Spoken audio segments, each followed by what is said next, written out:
Welcome to a Pulp event podcast, brought to you by the PulpNet, your link to the online world of the pulp magazines since 1996, online at thepulp.net.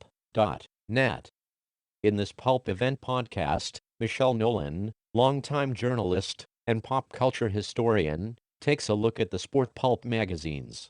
It was recorded on August 13th, 2015, at PulpFest 2015 in Columbus, Ohio. Here is Michelle.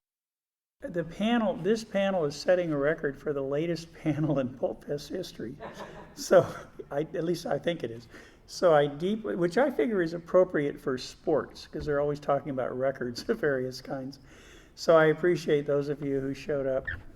I want to make this an interactive event where I've spoken to many of you individually, and I give a special shout out to all my Pulp Era Amateur Press Association friends. There they go. And I would really like to have you ask me questions or make comments or correct me if you think I'm wrong or if you have something to add, because I think that would add to the panel. And to be honest, I've done a lot of speaking over the radio in my career, and I can tell you that the average person doesn't like to listen to a human being for more than about 8 minutes before there's an interruption. So anyway, sports pulps are probably the least known and least collected genre. And the reason is, first of all, you have to have some interest in sports, unless you are collecting every pulp, like Sheila back in the back there that collects every pulp. But for the most part, sports pulps are filled with fantasy-type fiction, although it's much more based in reality than any other type of pulp. That's what made sports pulp special, because there were no flying people or superhuman detectives or heroes like the Shadow or anything like that.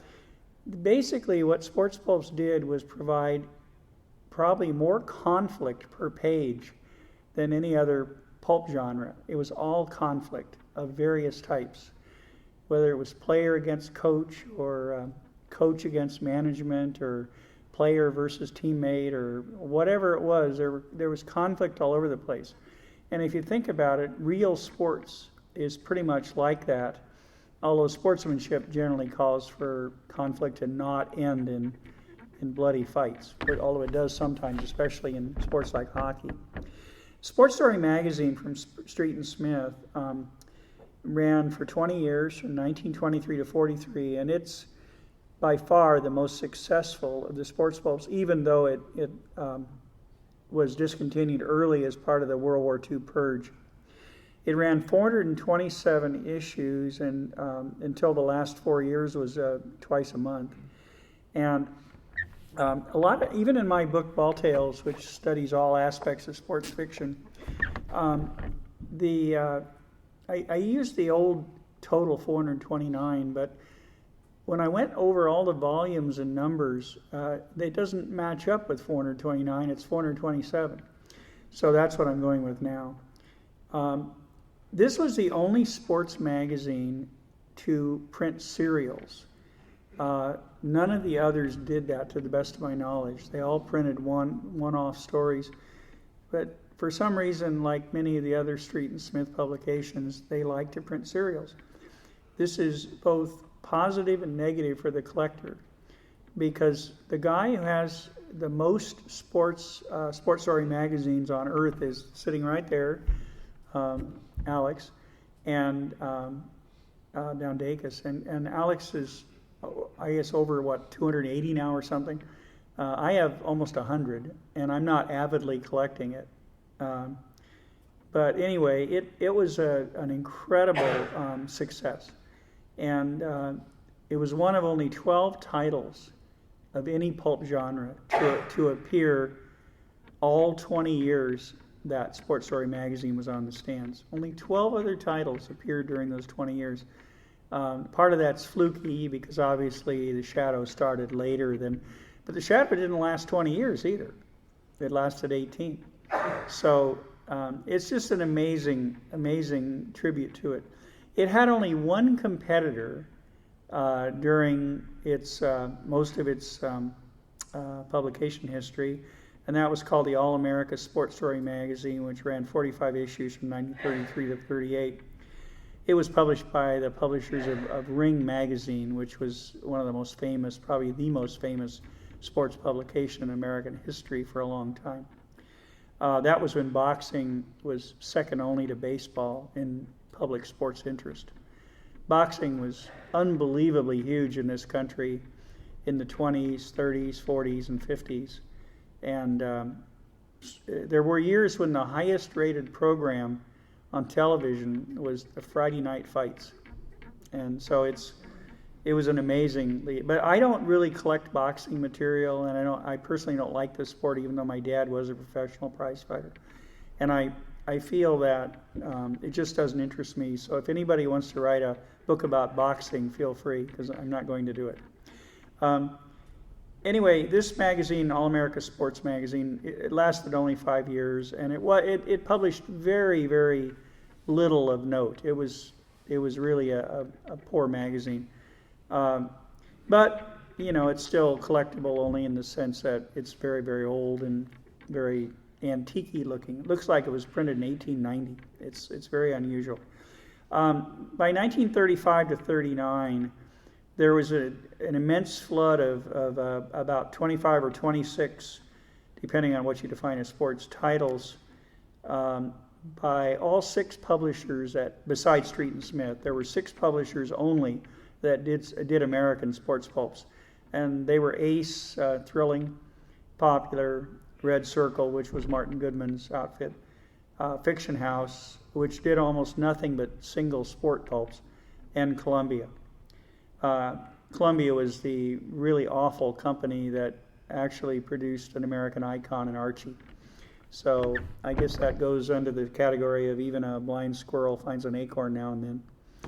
But anyway, those 6 publishers published a grand total of 1,045 sports pulps. Now, that's an astoundingly low number over a period of about 22 years. They lasted till 1957. Columbia had the last, and it was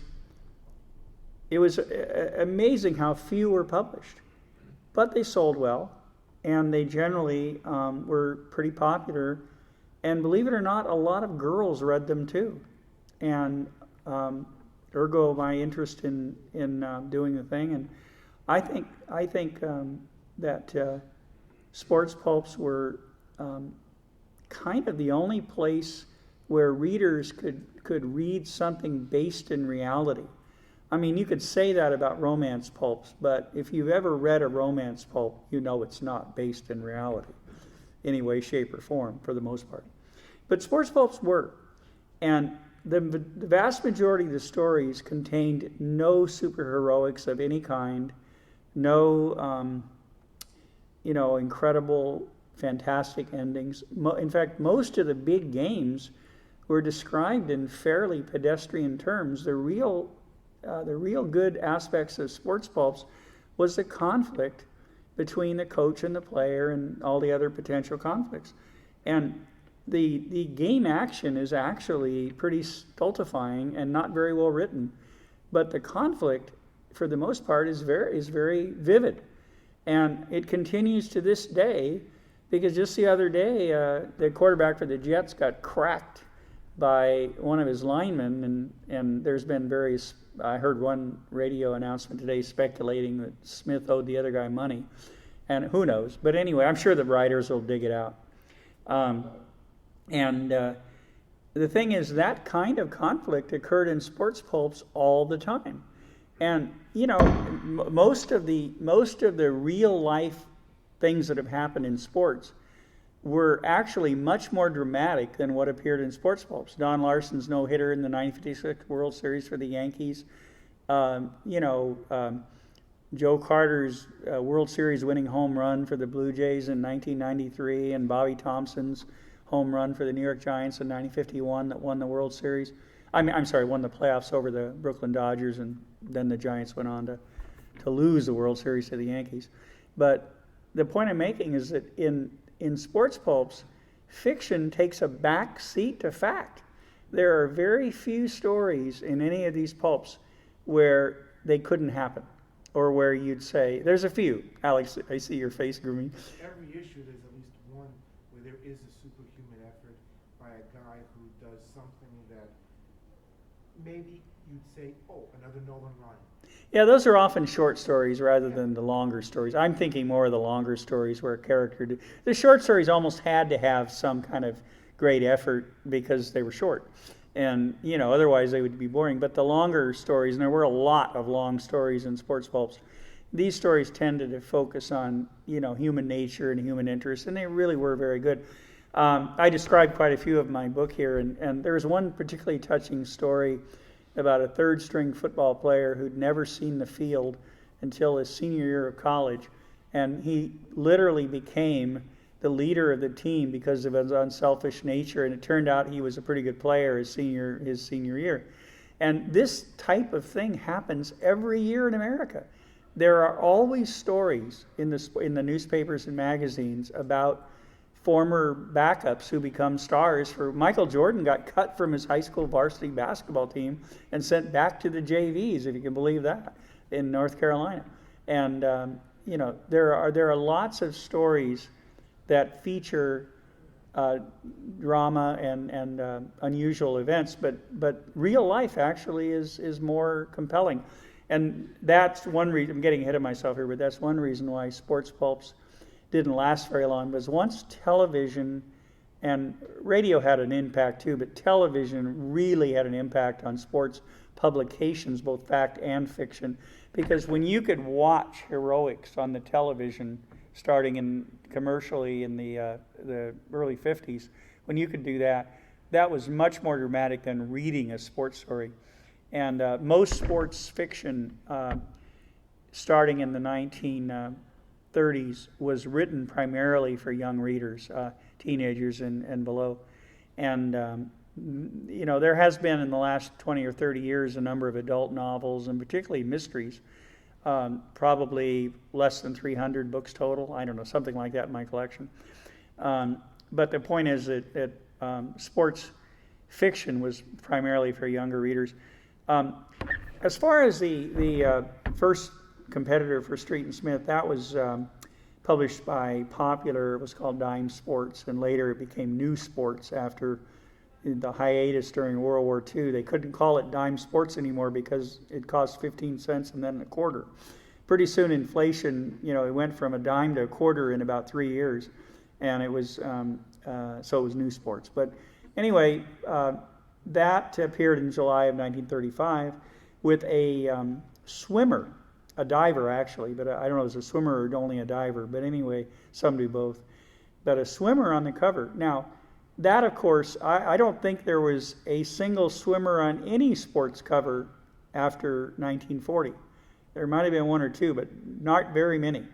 And in the early days of sports pulps, all manner of sports were featured, including hunting and fishing, and Street and Smith had just about every sport you could imagine except checkers on the cover.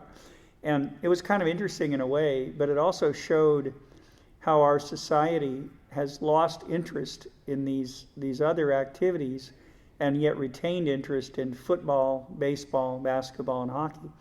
And as it is right now, I did a survey of post-World War II sports pulps, and other than a few boxing covers, 95% of them or better had football, basketball, or baseball. Baseball mostly, then football and basketball. And a lot of people don't realize it, but football was huge in America before World War II, but only on the college level. The NFL was founded in 1920, and it was basically a bunch of barnstormers in a sense. I mean, they had teams from, the Green Bay Packers are the hangover from the barnstorm days. But it's basically the NFL was nothing, and college was everything. Whereas in the baseball stories were primarily set in the big leagues, although there were a few in the minors, quite a few actually, in the minor leagues. And but it was still professional baseball. There was almost never a college baseball story written in the sports pulps. And that's an interesting contrast Same in basketball. Pro basketball, the NBA wasn't founded till shortly after World War II ended, and by the way, with almost all white players. I've seen some tapes of those games, and one of my cousins played for the University of Washington with Bob Hubriggs, who invented the hook shot in the early 50s in college basketball. And let me tell you, these guys were not very good. Some of them were okay. They were good athletes, but most of them were essentially football guys who were big and played basketball and football. A lot of college athletes played both sports back in the day. Now very few do, because it's so difficult. And it's almost like my son played college baseball for 5 years, and he told me it was wonderful to have a scholarship and to get his college paid for, but it was like a job. And the coach approached it that way. But anyway, the thing about it is that sports pulps in general started publishing primarily only the major sports on their covers, and that kind of paralleled America's interest. In the World War II period, Fiction House published 3 issues of something called Bullseye Sports in the late 30s, and that was their only general interest sports pulp. They only did 106 others, and they were all either football or baseball stories with one-shot basketball pulp. But on basketball, by the way, was in fact, there were more hockey stories in Street and Smith Sports Story magazine than there were basketball stories. So a little bit more. That'll tell you something about how little basketball was thought of back in the day. But they were also selling to Canada. Yeah, right. But the point is that hockey was basketball was not very big, is what I'm trying to say. Neither was hockey, for that matter, in America. But Alex is right. They were selling these things in Canada. In World War II, the only regular pulps that weren't devoted just to a single sport that remained during a hiatus from roughly 43 and 44 to 46 and 47 were the standard thrilling sports, popular sports, and exciting sports. And that was it. None of the rest survived. They all went on a hiatus. Most of their readers were off in the military. And while they could get pulps in the military, they didn't generally have time in the military to read pulps the way they did comic books. And then the real literate type soldier would read those armed services book editions. But the thing is that sports pulps just disappeared for several years. And boy, has it been hard. I spent years and years and years tracking these secretarial mistakes on the numbers. There are more volume and numbering mistakes and continuation mistakes and all this stuff in sports pulps than any other genre by far. And I have a feeling it has to do with this hiatus. And also the companies that produce these pulps, Thrilling had a fair number of mistakes. Columbia was loaded with mistakes. They had the worst secretaries in the world. And they made it. So it's been very hard to index these things. And I have collected all but 85 of those 1,045 non-Street and Smith pulps. Author-wise, probably the best authors who wrote sports were authors who wrote other topics. Judson Phillips wrote very fine sports stories, a lot for Argosy and other publications. He did a lot of thrillings, too. And he was Hugh Pentecost. Judson was his real name, but he was Hugh Pentecost, who was one of the most famous of all mystery writers and became very successful. And not in the pulps, in hardbound and softbound books. Richard Sale, a very fine mystery writer, wrote a lot of sports in the 30s. George Bruce, one of the great aviation writers of all time, wrote a lot of sports. And then there were people like Louis L'Amour, who wrote a couple of football stories, and James Blish, who wrote several baseball and football and racing stories. Lester Del Rey wrote a lot of sports stories, both as Lester and as his pseudonym Philip St. John. These guys are icons in science fiction, and yet they were pretty prolific in sports. Others were Arthur Barnes, Gardner Fox, Damon Knight. Nelson Bond, of all people, wrote a lot of sports. When Nelson Bond's sports were reprinted by Fiction House, which was notorious for reprinting covers and stories, Nelson Bond didn't want his name on those stories, so they used pseudonyms, they used house names to reprint his stories, which is kind of amazing. I don't know of very many circumstances like that. But he was famous in the science fiction and fantasy world, and he didn't want to be known as a sports writer because that was kid stuff, and he just didn't want that name in there. Louis L'Amour wrote his sports stories under his own name, which was interesting. He didn't write very many. He wrote a few boxing, a few football. That's about. I don't think he ever wrote a baseball story. It's interesting. The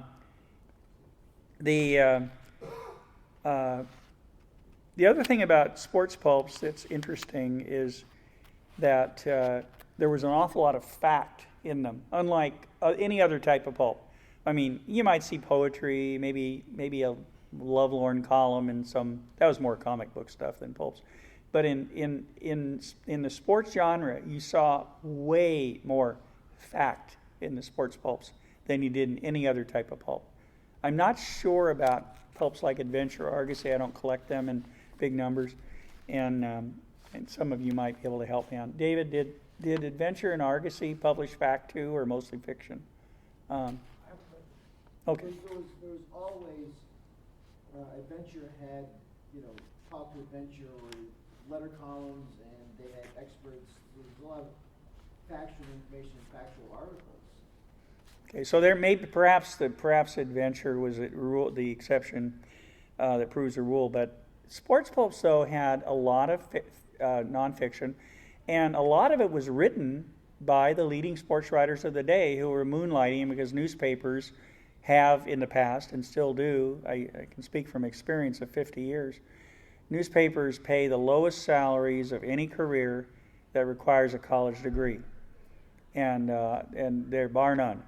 And that's just the nature of the game because they get so many applications for jobs. And I was once told that I got a job over 183 other applicants. Now, that either makes me pretty good or willing to work for very low money. But anyway, it's just amazing what the writers in nonfiction, we've appeared in hundreds of magazines. It's just been amazing. I don't know of any of the sports pulps that did not run nonfiction as well as fiction. And they ran a lot of shorts, too. Some of them are very entertaining. Most of them were reasonably accurate. And almost all of them honored older, as I mentioned in the previous panel, before Ed's panel, almost all of them honored older figures, managers, team owners, veteran players, that kind of thing. Almost never did you see a nonfiction article about a young athlete, somebody 19, 20, 21. It just wasn't thought of as something that was proper. They wanted to honor age and authority and experience and all these good American qualities, or so they thought. Today, if we had sports pulps today, about every other story on the nonfiction front would be about troubles of college black athletes, just like it is in Sports Illustrated, where about 90% of the stories are about great talent but troubled kids who make compelling stories about how they're coming back from some major issue in their lives. And hopefully they do. But this wasn't the case in sports pulps. Now that leads me to Jackie Robinson. Jackie was the first black player in modern Major League Baseball. There was a couple back in the 19th century, but that was long forgotten by the time Jackie Robinson came up to the Dodgers in 1947. Now, Fawcett Comics published a series of sports, 18 in all, sports comics from 1949 to 52, and they did run mostly black athletes. Jackie Robinson ran 6 issues. Joe Louis had a couple issues. Other great black athletes like Dodger pitcher. What was the pitcher's name? Newcomb. Yeah, that's it. Thank you, Don Newcomb. And they ran of those 18 issues. I think only 6 of them were devoted to white athletes. So they were courageous, and they also published Negro romances for 3 issues, the only book of its type ever. And I suspect that the publishers weren't as afraid as the other publishers. I've been told by publishers and editors of the old days, starting in the 70s when I began researching this stuff, that anything with a black athlete on a cover, or a black person of any kind, was commercial suicide in America. And not just in the South, but all over America. So the one huge change, of course, in our culture has been the rise of the black athlete since World War II. And the sports pulps from 1947, the year Jackie Robinson achieved some fame, although not as much as he would have today. But Jackie Robinson was never, ever on the cover of a sports pulp, and I've surveyed the covers of every single sports pulp.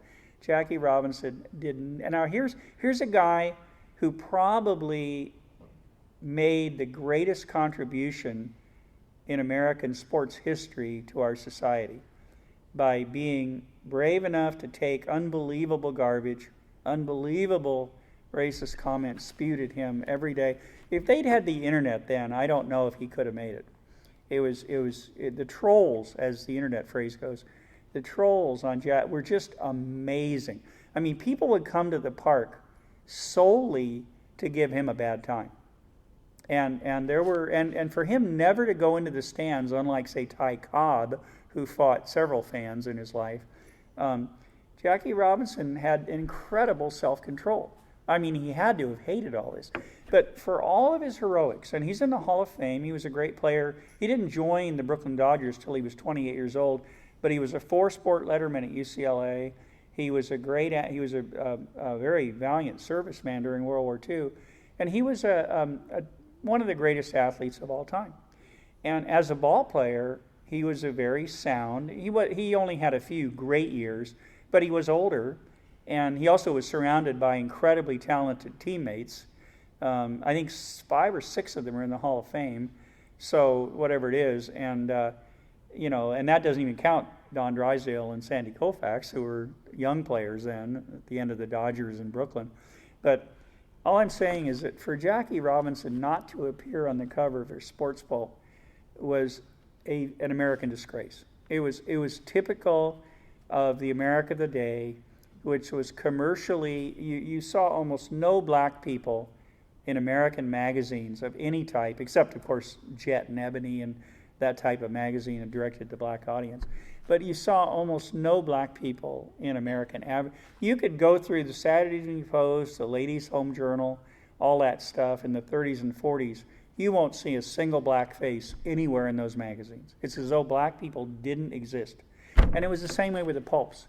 The pulps were, I'm almost ashamed of it to say that, because the idea, and the pulps did put a lot of real people on their covers.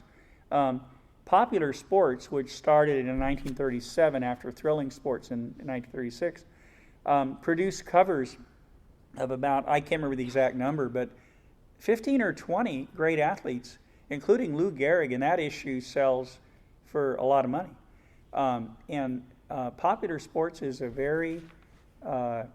it has basketball, baseball, football, record setters and people like Hank Lucetti of basketball fame and all these other who invented the jump shot, and all these other great athletes, Joe Medwick, Dizzy Dean, Bob Feller. I mean, all these people are on the covers of these sports magazines. Street and Smith published a lot of that way, a lot of covers with real people. Thrilling did.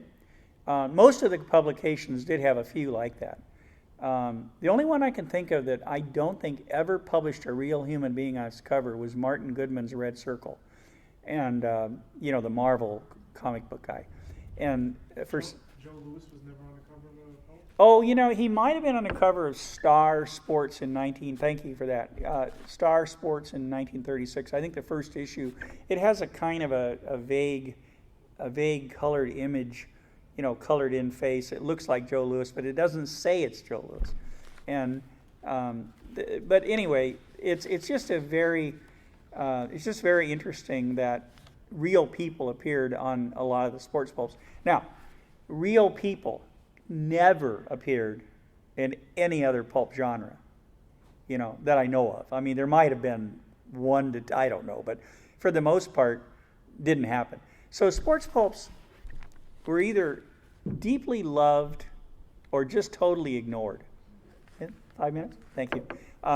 So that's. Does anybody have I failed to cover anything, or I did a little bit. I didn't want to do it totally chronologically because I thought that would have been incredibly boring.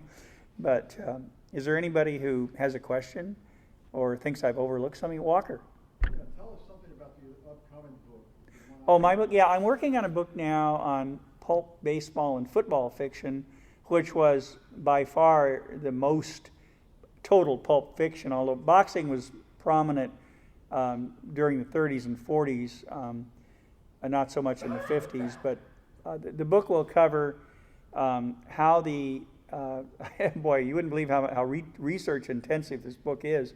It deals with how real life sports culture, and I've been a news feature writer, but I've also done a ton of sports, including a lot of women's sports coverage. And this book will reflect society the way it really was, and then how it's reflected in the pulps, or not reflected, as the case may be. Yes? Were baseball cards ever combined with the pulps? No, baseball cards were an entirely separate thing. It was a whole other thing. Yeah, most baseball cards didn't have much publicity until I believe it was a 1952 Top Series. These companies like Bowman and Topps and stuff. Sports Illustrated first issue had baseball cards in it. Yeah, but that's not a pulp. I know. That's just a magazine. No, yeah, right. But that was a nonfiction magazine. They never published fiction, at least not much. Maybe one story once in a great while. No, the baseball cards were basically the origin of the modern baseball card was 1952 at Topps. Those are the ones that are worth so much money today, especially since Mickey Mantle's rookie card is in that set. So really, these pulps were the touchstone for I'm sorry, I can't hear you. the pulps were the touchstone for the athletes than if anything, other than newspapers, I guess. Well, yeah, but for some reason, sports pulps just weren't nearly as commercially viable as the other genres. I'll give you an example.